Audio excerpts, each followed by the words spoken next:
All right, everyone. Today we're going to be looking at why Muhammad was a false prophet. But why is it that so many millions, if not billions, of Muslims around the world revere and worship this man? Not only do they worship and revere Muhammad to the point where he wasn't able to have his likeness drawn at all, or we're not supposed to know what he looked like at all. There's no written description at all, aside from his deeds, aside from the fact that Muhammad was a warmongering PDF file that raped a 9-year-old girl and had quite a few wives. It seems like the whole religion of Islam, as described by the Quran itself and the Hadiths, which have been verified, seems like the whole religion itself is just one great big excuse to use religion as a cover to rape little kids, little girls, and marry as many as you want and then enter into paradise.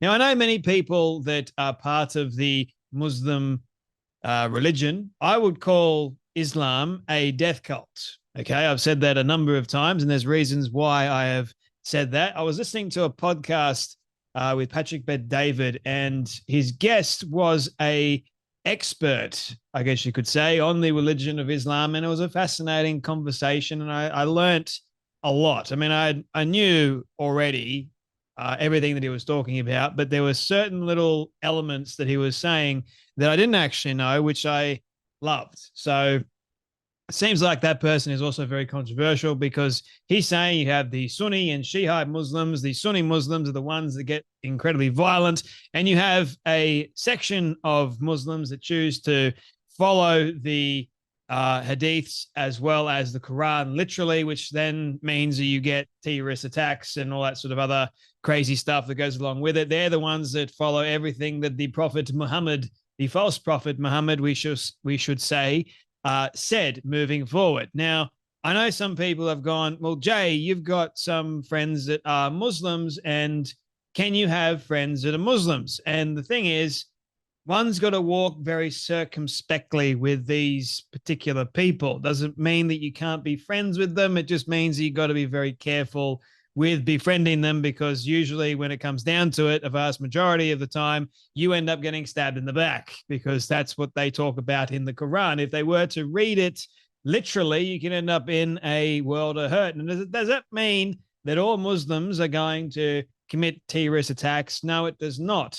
However, what it does mean is that you've got to be very, very careful with looking at the hadiths. You've got to be very careful with reading the Quran, because if you follow it literally, word for word, you can end up in a massive world of hurt. Like women in Iran, for example, that are incredibly oppressed. They're not allowed to do anything almost. And same with Afghanistan as well. And when people go over there, I've seen all these videos, right? I've seen the videos where people go over there and they're filming, they're not allowed to film certain things, and they come away going, well, our experience has been completely different to what the mainstream media or what YouTubers have been saying. The religion of Islam is quite peaceful. The way they're treating the women is unique. Yes, it's a great way of describing it. And then we have the likes of Tucker Carlson, goes over to Qatar, bows down to a Muslim man, an imam or a sheikh, whichever one. I don't really know. He gets gifted a Quran.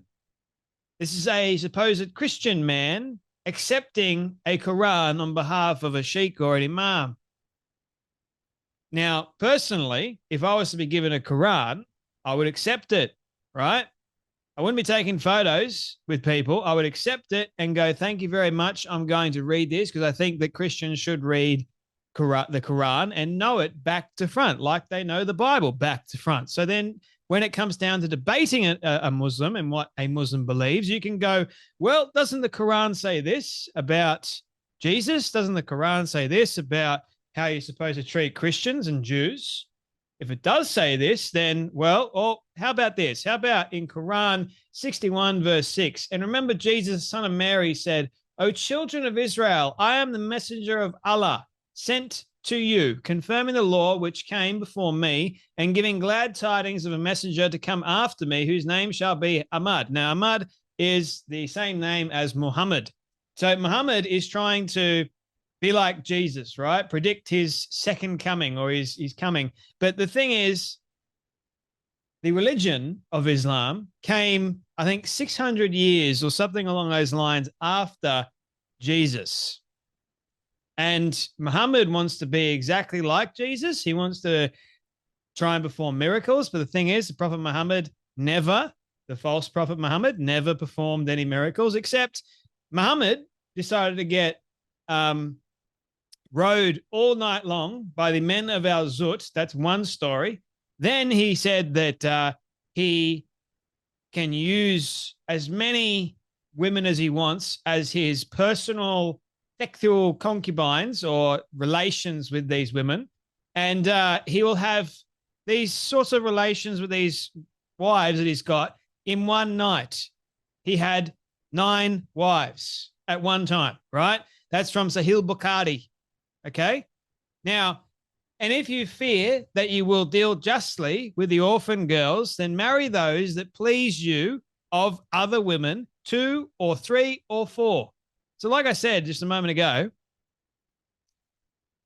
this whole religion, the death cult, just seems to be one great big cover-up for Muslims to go, well, I'm claiming this is part of my religious practice to grape little girls, to become a PDF file.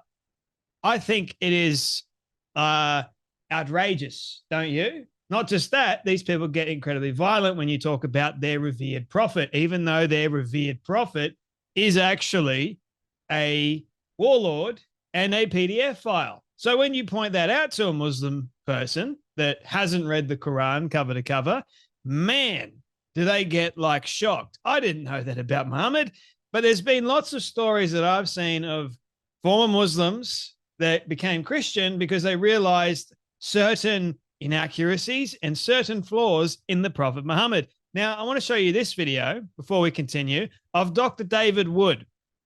He's an expert in this subject, an expert in the Quran, an expert in the religion of Islam. And his own story is quite interesting too, but that's for another video for another time. But nevertheless, this is why Muhammad is a false prophet. This is just like a very basic understanding of why he's a false prophet. But have a watch this. Muhammad's such an easy target for us? According to me, it's because Muhammad was the most obvious false prophet in history. According to Robert, it's because the people inventing Muhammad for their new religion made him sound like the most obvious false prophet in history, when they could have made him sound like absolutely anything they wanted. The most reliable, most trustworthy, most miraculous person who've ever walked the planet. Instead, they come up with a guy who thought he was demon-possessed, repeatedly tried to commit suicide, delivered revelations from Satan, was a victim of a magic spell, delivered false prophecies, accepted a meal prepared by a woman whose family had just slaughtered, dying like a rat, and being completely exposed as a false prophet. This doesn't make sense. When we look at the Muslim sources, we learn that the prophet married more women and girls than his own revelations allowed, married the wife of his own adopted son after causing the divorce by lusting after her, loved sucking on the tongues of little boys, was constantly covered in semen, and left us with a pretty good idea of where that semen came from, and he died in exactly the way the Quran said he would die if he was a false prophet. That's what they came up with. A Jewish woman offers to cook Muhammad a meal, even though he just slaughtered her entire family. There are about 8 billion people in the world. You could ask all 8 billion people, if you just slaughtered a woman's entire family and she says, hey, I'd like to cook dinner for you, is that a good idea to accept that offer? 8 billion out of 8 billion people will say that is the dumbest idea ever. Do not do that. Muhammad is the one exception in all of history who thought, gee, this is a great plan. The poison ate away at Muhammad's internal organs, and he died in horrible agony. Because look at what Muhammad said when he was dying. I continued to feel pain from the morsel which I had eaten at Khaybar. This is the time when it has cut off my aorta. Why is that a strange detail to invent if you're making up stories about Muhammad? Because according to the Quran, that's exactly how Muhammad was told he would die if he was a false prophet. So Muhammad is a easy target because it seems as if you just watched Dr. David Wood explain the fact that Muhammad was pretty much his own downfall. Now, the funniest thing, right, aside from the fact that Muhammad got rode all night long by the men of Al Zut, which is a crazy story showing that he is not just a PDF file, but seems like he's also gay too. Now, not all Muslims, right, know any of this sort of stuff. It's kind of like most Christians don't know everything there is in the Bible either. But nevertheless, when you know more about the Prophet Muhammad, you start realizing that there's massive flaws in everything that he said, and his whole personality, his whole persona. Like, you're allowed to do this, but I'm going to do the opposite. Or you can't do this, but I'm going to do it anyway. Here you go. And then he also loves sucking on the tongues of little boys. That should be a major get away from me. And when, not just that, but when you compare Muhammad to Jesus, totally different people. Jesus, the Son of God. Muhammad, warlord, PDF file, got ridden by men all night long. There's nothing like that in the Bible about Jesus, is there? Jesus lived a perfect, sinless life. And then he died and rose again for our sin. Muhammad, he just died a very agonizing, painful death because he decided to eat the food of the Jewish woman where he just slaughtered her entire family. Why would you eat the food that she offered to give you? That is just not smart. Oh, yeah, sure. I would love to accept the meal from you. I just slaughtered your entire family. But whatever. I've forgotten about that. So, man, the way he died was something else, wasn't it? But nevertheless, we have so many inaccuracies, not just in the Quran, but in the Hadiths as well, that prove that the Prophet Muhammad was a false prophet. And even in the Bible, it talks about how Allah, right, or the angel of light. So this entire religion is built off of one great big lie, okay? And billions of people follow the message because the message is so inherently like appealing to a lot of people. It sometimes sounds good, but when you actually learn about it, or you only hear the good stuff, you only hear certain like there's one particular guy, I'm blanking on his name at the moment, but he sounds Indian. He's like, they didn't win in a Muslim. Like, no, you sound like a Muslim. Like the Prophet Muhammad, God peace be upon him. Like that guy. Keep blanking on the guy's name. But anyway, he's famous, right?